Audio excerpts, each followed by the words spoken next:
Subhanallah, walhamdulillah, wa la ilaha illallah, wallahu akbar. Segala puji bagi Allah yang telah memberikan kita semuanya kesehatan sampai dengan saat ini. Mudah-mudahan kenikmatan iman, kenikmatan Islam juga kita manfaatkan sebaik-baiknya agar kita senantiasa menjadi orang yang bersyukur kepada Allah. Salawat serta salam mudah-mudahan tetap tercurah limpah kepada kekasih Allah, Habibana wa Nabiyana Muhammad sallallahu alaihi wasallam. Apa kabarnya anak-anakku ketika memindahkan kegiatan belajar ke rumah, ketika memindahkan kebiasaan-kebiasaan baik di pesantren ke rumah? Mudah-mudahan hari kesekian di rumah kalian tetap menjadi anak-anak penuntut ilmu, anak-anak pecinta Al-Quran, dan anak-anak yang membiasakan kebiasaan-kebiasaan mulia di rumah kalian masing-masing. Baik, kesempatan kali ini Ustaz akan menyampaikan tentang sebuah inspirasi bagaimana di suatu saat ketika Rasulullah SAW membiasakan dirinya bangun malam untuk Qiyamul Lail dan membaca Al-Quran, ada 3 orang dedengkot Quraisy itu mengendap-endap mendengarkan apa yang dibacakan oleh Rasulullah SAW dari Al-Quran. Yang pertama adalah Al-Akhras bin Akhras, yang kedua adalah Abu Jahal, dan yang ketiga adalah Abu Lahab. Ketiga dedengkot Quraisy ini secara fisik, secara nyata adalah orang-orang yang memusuhi Rasulullah SAW. Tapi di malam hari mereka adalah orang-orang yang curious, orang-orang yang kepo, orang-orang yang ingin tahu tentang Al-Quran yang dibawakan oleh Rasulullah SAW. Maka 3 malam berturut-turut mereka bertiga mengendap-endap mencuri dengar apa yang dibacakan oleh Rasulullah SAW dari Al-Quran yang dibacakannya. Apa yang terjadi? Ketika siang hari mereka adalah orang-orang yang membenci Rasul, tapi ketika malam hari mereka adalah orang-orang yang tertarik dan penasaran dengan apa yang dibaca oleh Rasul dari Al-Quran. Tentu kita sebagai orang yang lebih lama beriman kepada Rasul, lebih lama mencintai Rasul, adalah harus menjadi orang yang lebih tertarik lagi dengan Al-Quran. Setidaknya ada 2 hal yang menyebabkan 3 dedengkot Quraisy tadi begitu tertarik dengan Al-Quran. Yang pertama, karena Al-Quran adalah kalamullah. Al-Quran adalah perkataan Allah. Al-Quran adalah kalamnya Allah. Al-Quran adalah firmannya Allah. Kenapa demikian? Karena Rasulullah SAW yang membawa Al-Quran itulah orang yang tidak bisa membaca dan menulis, sehingga tidak mungkin Rasulullah SAW itu mengarang Al-Quran. Rasulullah SAW itu menulis Al-Quran. Bukankah ketika surat Al-Alaq turun itu Rasulullah SAW diperintah untuk Iqra, membaca, tapi beliau mengatakan ma'ana biqori, saya tidak bisa baca begitu. Maka dari itu sudah dipastikan bahwa Al-Quran bukan karangan Rasul, bukan tulisan Rasul, tapi Al-Quran adalah kalamullah.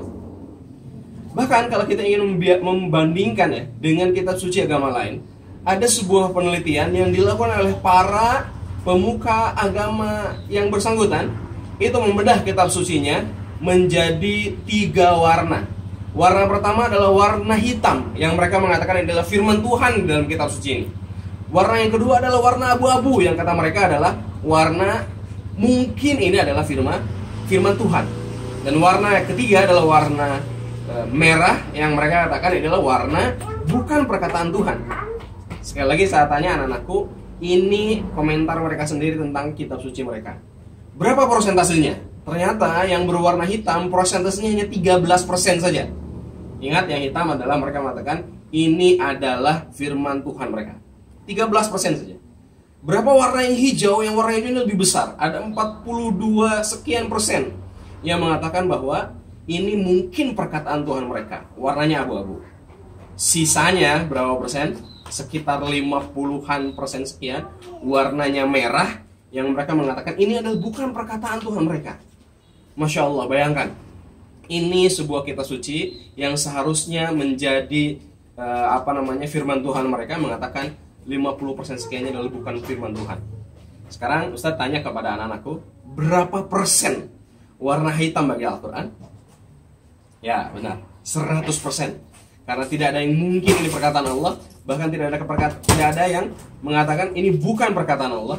Semua dalam Al-Quran adalah perkataan, firman, dan kalamnya Allah Subhanahu wa Ta'ala yang Maha Agung. Nah anak-anakku, sambil kita belajar pagi ini, mari buka Al-Quran, mushafnya, bawa dulu, boleh videonya di pause dulu, kita lanjut bertadabbur bagaimana Al-Quran itu sendiri mengatakan bahwa Al-Quran ini adalah kalamnya Allah, firmannya Allah. Kita akan buktikan. Baik, anak-anakku, pertama, bagaimana kita membuktikan bahwa Al-Quran ini adalah firman-Nya Allah, Allah yang maha menciptakan alam semesta ini? Maka yuk mari kita tadaburi Al-Quran yang terkait dengan penciptaan alam semesta. Kalau sama, berarti memang Allah lah yang berfirman dalam Al-Quran, karena Allah lah yang menciptakan alam semesta. Kita lihat di surat 21 ayat 30. Surat Al-Anbiya ayat 30. Mari, Ustaz barengi. Surat 21 ayat 30, Allah Subhanahu wa taala berfirman, A'udzubillahi minasyaitonir rajim. Bismillahirrahmanirrahim. Awalam yarul ladzina kafaru? Apakah orang-orang yang tidak beriman atau orang yang kafir itu tidak melihat annas samawati wal ard, bahwa sungguhnya langit dan bumi itu kanatan ratqan, dulu keadaannya itu bersatu, menyatu dalam satu kesatuan bentuk. Fafataqnahuma, lalu kata Allah, firman Allah, Allah pisahkan mereka, Allah pecahkan mereka. Masih ingat ini teori apa? Teori ini terkait dengan penciptaan alam semesta, namanya teori Big Bang. Teori Big Bang yang dikemukakan pada abad ke-14 oleh beberapa ahli fisika itu dan astronomi, itu mengatakan bahwa dulu alam semesta itu bersatu, satu gumpalan benda yang sangat besar. Lalu ada kejadian Big Bang, ledakan besar, maka gumpalan benda besar tadi menjadi benda-benda kecil. Benda-benda yang mengecil tadi, ada yang menjadi planet, ada yang menjadi satelit, ada yang menjadi asteroid, ada yang menjadi bintang-bintang gitu. Fafataqnahuma, ya. Sebagian menjadi bagian dari bumi, sebagian menjadi bagian dari langit. Fafataqnahuma, Allah pisahkan di antara keduanya. Masya Allah. Bukankah alam semesta ini adalah ciptaan Allah? Dan bukankah Al-Quran ini adalah firman Allah? Cocok kan? Ini membuktikan bahwa Al-Quran adalah kalam Allah. Inspirasi berikutnya mengingatkan kepada kita bahwa Al-Quran ini benar-benar kalam Allah adalah bagaimana ketika kita teruskan ayat yang barusan, ayat yang ke-30 dari surat Al-Anbiya. Allah Subhanahu wa taala berfirman, "Wa ja'alna minal ma'i kulli syai'in hayy." Dan kami jadikan, kata Allah, setiap yang hidup itu dari air. Saya dan kalian adalah makhluk hidup. Yang kata ahli biologi, kita semua itu 70%-nya itu terbentuk dari air. Makanya kita tidak bisa hidup tanpa minum lebih lama dibandingkan kita hidup tanpa makan. Orang yang tersesat di gunung karena nyasar, mereka bisa hidup tanpa makan itu sampai 7 hari. Ada orang yang tidak makan 7 hari, bayangin. Tapi mereka yang tersesat itu tidak bisa hidup tanpa air 3 hari saja. Itu menunjukkan bahwa memang 70%-nya kita itu terdiri dari air. Masya Allah, Allah ciptakan kita, Allah yang menciptakan air. Dan Allah juga yang berfirman dalam Al-Quran, mengatakan bahwa kita, orang-orang yang hidup itu adalah orang-orang yang terbangun dari air, tercipta dari air. Masya Allah. Lagi-lagi klop antara ayat alam semesta dengan ayat firman Allah. Yang berikutnya, biar kita lebih penasaran lagi, lebih kepo lagi terhadap Al-Quran, lihat di surat 27, surat An-Naml, ayat ke-88. Surat 27 ya, sahabat-sahabat, anak-anakku. Surat 27 ayat ke-88. Allah Subhanahu wa taala berfirman, A'udzubillahi minasyaitonir rajim, wa taral jibala tahsabuha jamidatan. Engkau akan melihat Al-Qur'an, engkau akan melihat gunung itu diam pada tempatnya. Wahia, dan dia sebetulnya tamurru marra sahab, bergerak seperti bergeraknya awan. Kalian masih suka ingat atau masih suka lihat awan itu bergeraknya seperti apa? Awan itu kalau kita lihat selintas seperti diam. Tapi kalau kita perhatikan dengan detail, dengan seksama, ternyata awan itu bergerak. Itulah gunung juga melakukan gerakan seperti itu, kata ayat ini. Jadi sebetulnya kalau kita lihat gunung sepertinya diam, tapi kalau kita perhatikan dengan seksama, gunung itu bergerak. Namun tentu kita tidak bisa melihatnya dengan mata telanjang. Kita butuh alat untuk mendeteksi apakah gunung itu bergerak. Maka di antara alat yang dipakai oleh manusia, para ahli adalah satelit, terutama sebuah penelitian yang dikemukakan oleh NASA, lembaga antariksanya Amerika, menunjukkan bahwa ketika satelitnya itu memfoto jazirah Iran, ya, pegunungan Iran, itu mereka menyimpulkan bahwa gunung-gunung di pegunungan Iran itu bergerak mendekati jazirah Arab setiap tahunnya 5 cm. Hasil foto satelit tadi. Masya Allah. Lagi-lagi Al-Quran, kalam Allah ini, firman Allah ini ngeklop dengan ciptaan Allah yang lainnya yang bernama gunung. Lagi-lagi, sekali lagi ini juga mengingatkan kepada kita bahwa memang Al-Quran adalah kalam Allah, firman Allah. Agar kita lebih tertarik lagi, lebih kepo lagi, satu lagi kita akan sama-sama perhatikan firman Allah dalam Al-Quran yang sesuai dengan alam semesta ciptaannya ini. Surat 22, surat Al-Hajj, ayat yang ke-73. Silahkan dibuka mushafnya masing-masing. Surat Al-Hajj, surat Haji, ayat yang ke-73 ini mengutip satu firman yang sangat menarik bagi kita yang tertarik dengan Al-Quran, yang cinta dengan Al-Quran, yang ingin terus berinteraksi dan bersahabat dengan Al-Quran. Ayat yang ke-73-nya Allah Subhanahu wa taala berfirman, a'udzubillahi minasyaitonirrajim.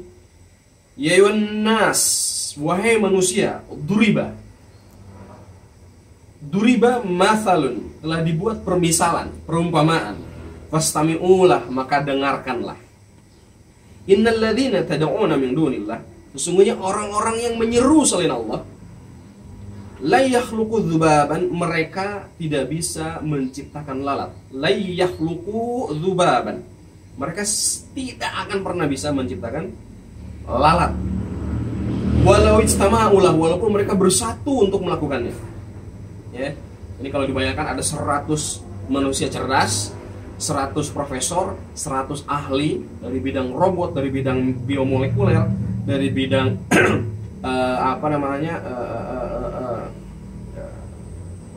kehewanan dan seterusnya, dikasih modal 100 juta dolar, dikasih waktu 100 bulan, apakah mereka bisa menciptakan lalat?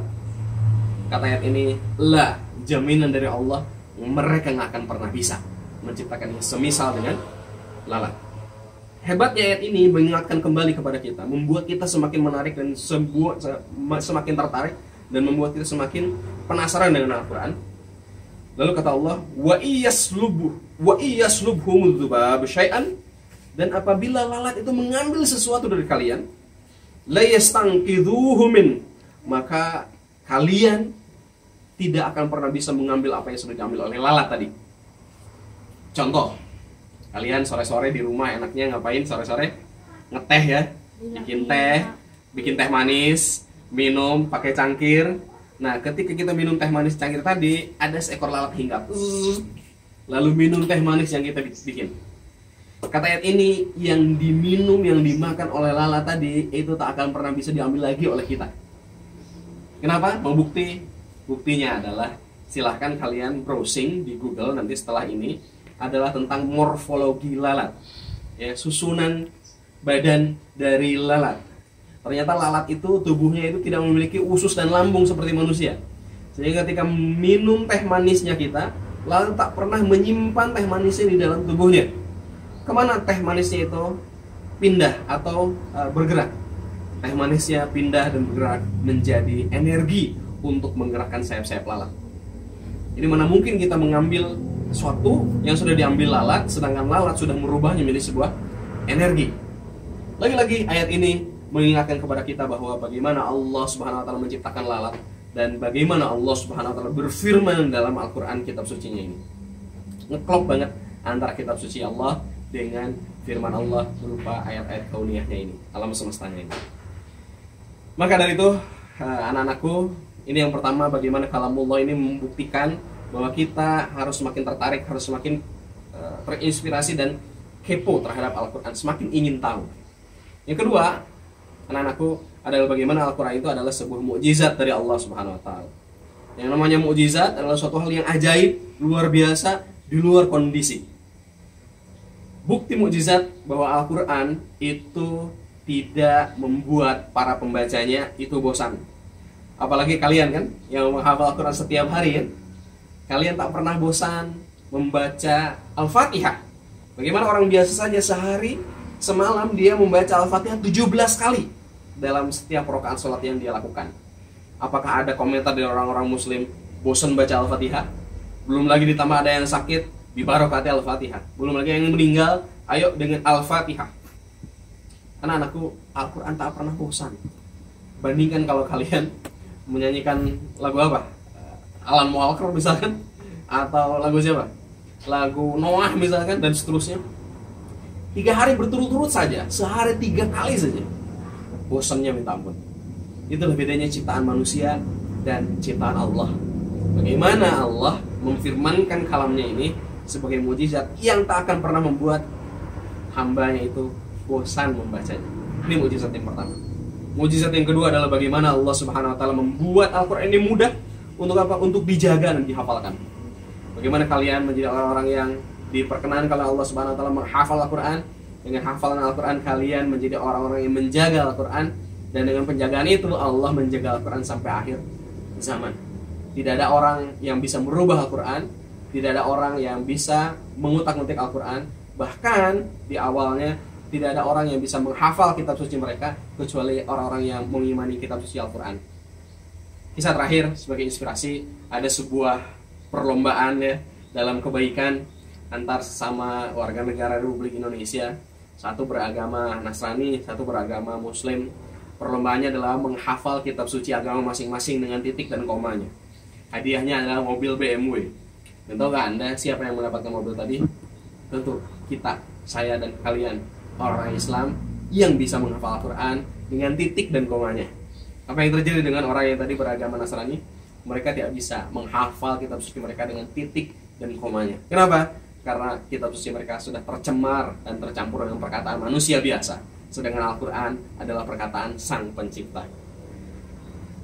Anak-anakku, rampung 10 menit kurang lebih sebuah inspirasi tentang Al-Quran. Bagaimana saya dan kalian ini harus terus setiap hari berinteraksi dengan Al-Quran, sebagaimana yang diajarkan oleh Ustaz Akhri dalam video sebelumnya. 5 hal saja ya kewajiban kita terhadap Al-Quran. Yang pertama mengimaninya, yang kedua membacanya, yang ketiga memahaminya, yang ketiga menghafalnya, yang kelima mengamalkannya. Mudah-mudahan kita menjadi seorang yang sibuk dengan Al-Quran, bersahabat dengan Al-Quran, dan mudah-mudahan dengannya juga Allah ridho sama kita, Allah sayang sama kita, dan memasukkan kita ke dalam surganya Allah. Sampai jumpa di tempat yang lain. Mudah-mudahan disehatkan sekeluarga. Salam buat Umi dan abinya. Assalamualaikum warahmatullahi wabarakatuh. Wallahu muwaffiq ila aqwamit thoriq. Ila liqa.